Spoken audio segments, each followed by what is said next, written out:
அனைவருக்கும் வணக்கம். காலம் கடந்து கொண்டிருப்பதாலும் எனக்கு பிறகு நீங்கள் அவருடன் காத்து கொண்டிருக்கும் உங்களுடைய தலைவர் பேசவிருப்பதாலும் நான் ஒரு 5 மணித்துளி மட்டும் பேச விரும்புகிறேன். ஒரு புத்தகத்தை வெளியிடுவதற்கு ஒரு மாபெரும் திருவிழாவை விகடன் பிரசுரம் ஏற்படுத்தி செய்வது ஆச்சரியமளிக்கிறது. நான் என் வாழ்க்கையில் ஒரு நூல் வெளியீட்டு விழாவை இவ்வளவு சிறப்பாக செய்வதை நான் பார்த்ததில்லை. விகடன் பிரசுரத்திற்கு என்னுடைய பாராட்டுக்கள். நாம் எல்லோருக்கும் தலைவர் அம்பேத்கர் என்பதில் யாருக்கும் சந்தேகமே இருக்க முடியாது. சந்தேகம் இருப்பவர்கள் யாரும் இங்கே வரப்போவதில்லை. ஆனால் ஒரு விஷயத்தை நாம் தெரிந்து கொள்ள வேண்டும்.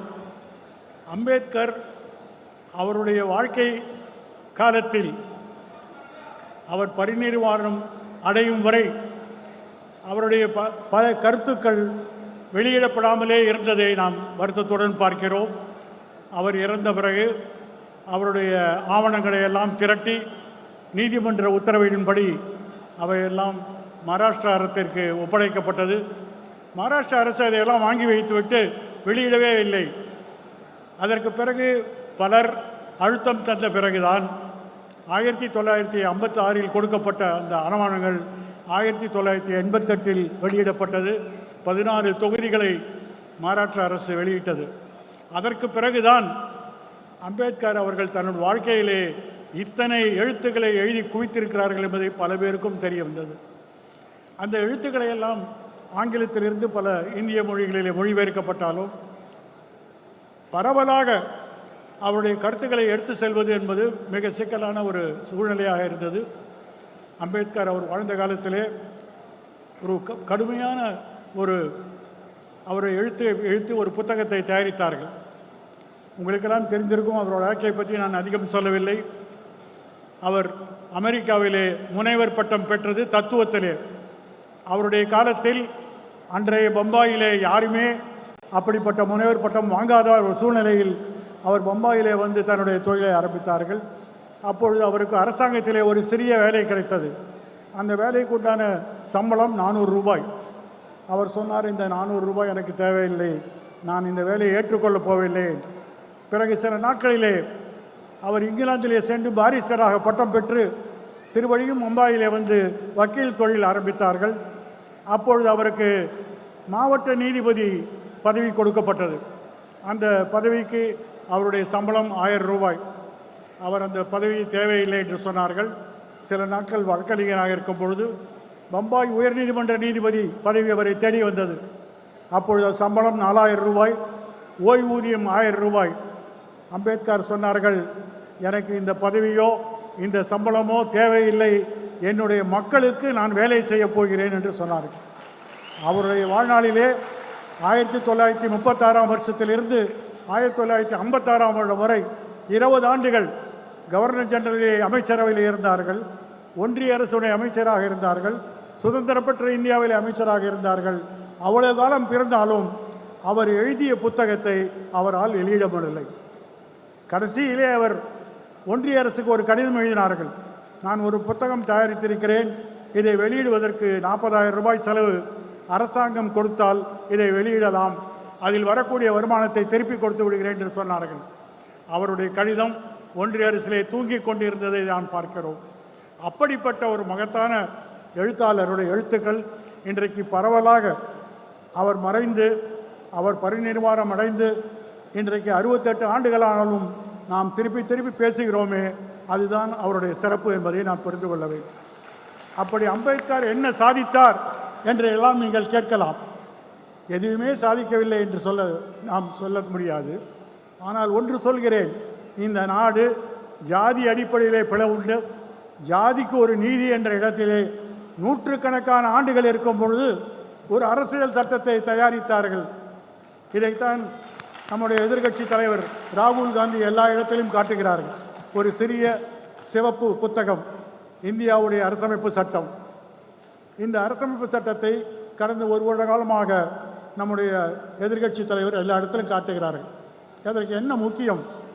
இன்றைக்கு அரசியலில் அரசியல் சட்டம் வேண்டுமா வேண்டாமா என்ற கேள்விதான் எழுப்பப்பட்டு வருகிறது.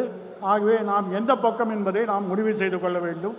அம்பேத்கர் அவர்கள் 2.5 ஆண்டுகள் இந்த அரசமைப்பு சட்டசபையிலே எல்லா விதமான விவாதத்திலும் கலந்து கொண்டு எல்லாவித திருத்தத்தையும் பற்றி பேசி ஒரு உன்னதமான ஒரு ஆவணத்தை தயார் செய்தார்கள். இந்த ஆவணத்திலே 397 பிரிவுகள் இருக்கிறது. ஆனால் ஒரே ஒரு பிரிவு, 15வது பிரிவை நீங்கள் பார்க்க வேண்டும், இந்த புத்தகத்தை படிக்க வேண்டும். எப்பொழுது ராகுல் காந்தி அவர்கள் காட்ட ஆரம்பித்தார்களோ இந்த புத்தகம் 1.5 லட்சம் பிரதிகள் வித்திருக்கிறது என்பதை தெரிந்து கொள்ள வேண்டும். ஏனென்றால் இன்றைக்கு மக்கள் தங்களுக்கு எந்த விதி தங்களை ஆள்கின்றது, தங்கள் நாட்டை எந்த விதி எடுத்து செல்ல வேண்டும் என்பதை தெரிந்து கொள்ள ஆர்வப்படுகிறார்கள். யாரும் ஒரு சட்ட பிரச்சனை என்றால் வக்கீலிடம் செல்லவில்லை, நாமும் தெரிந்து கொள்ள வேண்டும் என்ற ஆசை இன்றைக்கு இருக்கிறது. இந்த சட்டத்திலே 15வது பிரிவிலே என்ன போட்டிருக்கிறார் என்றால், மதத்தின் பேரிலோ சமயத்தின் பேரிலோ மொழியின் பேரிலோ இடத்தின் பெயரிலோ அல்லது இவையெல்லாம் சேர்ந்த ஒரு கலவையின் பெயரிலோ இந்த அரசு யாரிடமும் வேறுபாடு காட்டாது என்ற ஒரு பெரிய ஒரு அரிய ஒரு உரிமையை கொடுத்திருக்கிறார்கள். மனுநீதி புதைக்கப்பட்டது, சமநீதி உறுதி செய்யப்பட்டது என்பதை நாம் தெரிந்துக்கொள்ளும். அதுதான் இந்த சட்டத்துடைய முதல் சாதனை.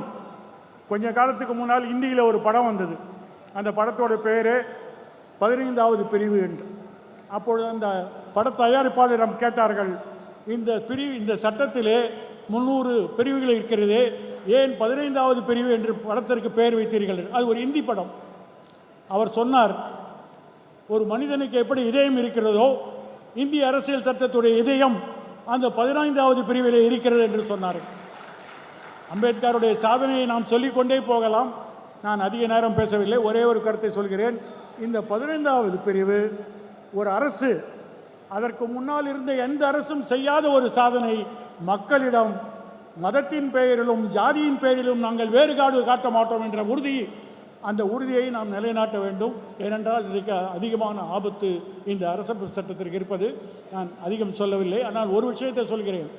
இன்னும் முழுதும் பேசிக்கொண்டு போகலாம், அம்பேத்கருடைய சாதனையெல்லாம் பேசிக்கொண்டே போகலாம். ஆனால் அதையெல்லாம் தாண்டி இன்றைக்கு எல்லாருமே அம்பேத்கரை கொண்டாடுகிறார்கள். இன்றைக்கு அவர் நினைவு தினம் எல்லா இடத்திலும் அனுஷ்டிக்கப்படுகிறது.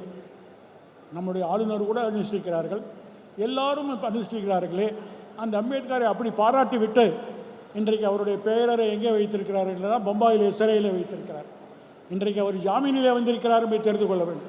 அவர் செய்த குற்றம் என்ன அது அவருக்கே தெரியாது, அரசாங்கத்துக்கே தெரியாது. 5 வருட காலமாக இன்றைய வரை குற்றப்பத்திரிகை போடவில்லை. BK-16 என்று சொல்லக்கூடிய 16 பேர் உபா சட்டத்தின் கீழ் கைது செய்யப்பட்டு வைத்திருக்கிறார்கள். அதிலே ஒருவர் இறந்து விட்டார். துரதிர்ஷ்டவசமாக நம்முடைய தமிழ்நாட்டை சேர்ந்த அருள் தந்தை ஸ்டான் சாமி அவர்கள் 83 வயதில் ஒரு அருட்தந்தை ஜார்க்கண்ட் மாநிலத்திலே பழங்குடி மக்கள் மத்தியிலே வேலை செய்த அவரை கைது செய்து பம்பாயிலே சிறையில் அடைத்தார்கள். அவருக்கு பார்க்கின்சன் நோய்.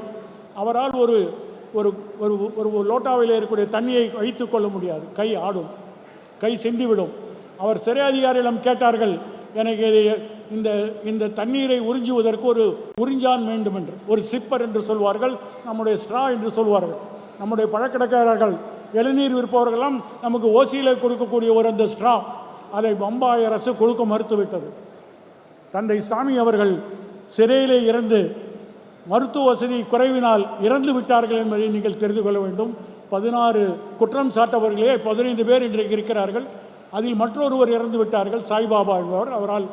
அவர் தள்ளு வண்டியிலே செல்லக்கூடியவர், சக்கர வண்டியிலே செல்லக்கூடியவர், அவரும் இறந்து விட்டார்கள். இப்பொழுது 14 பேரிலே ஒரு சிலருக்கு பிழை கொடுக்கப்பட்டிருக்கிறது.